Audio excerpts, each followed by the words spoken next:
You'll never believe what I... What did you discover in the spellbook we found in the scriptorium? Salazar Slytherin's spellbook was a little difficult to interpret, but fascinating. Evidently, he encouraged teaching dark magic at Hogwarts. Neither the Imperious Curse nor the Killing Curse was unforgivable during his time.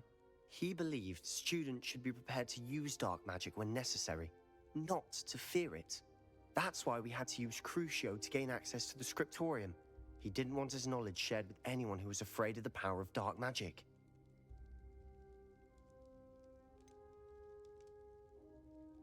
It was hard to do, but casting Crucio was our only option. And I'm glad we did it, because in the spellbook I also found something else.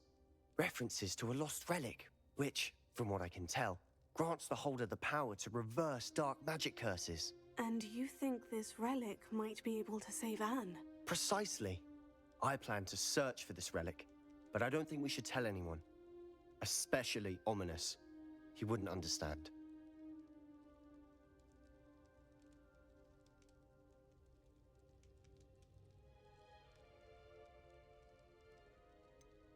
We need to tell him.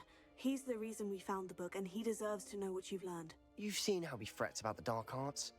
I promise I'll tell him when I found the relic.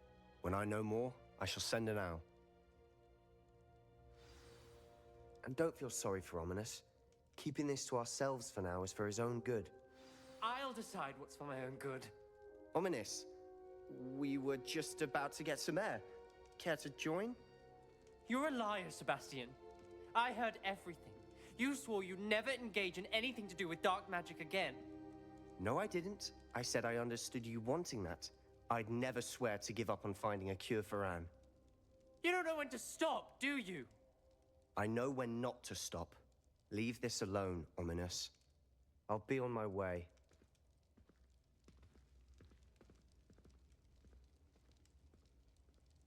I am not letting this go.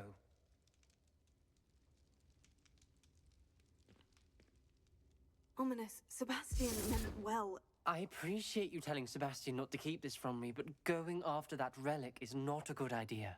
Sebastian doesn't even realize it, but he's as irresponsible and reckless now as his parents were years ago. It's why they died.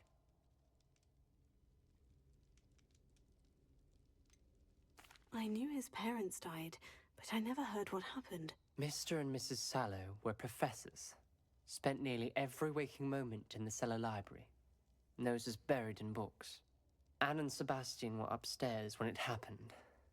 They heard a sudden crash and ran downstairs, but it was too late. Their parents had crumpled to the floor. A defect with the lamp in the cellar caused the room to fill with an undetectable toxin. Sebastian and Anne were helpless. They had no magic yet. What a horrible story. It is. That's why I can't understand Sebastian's recklessness. I've practically lost Anne. I cannot lose Sebastian too. Please avoid anything to do with that spellbook.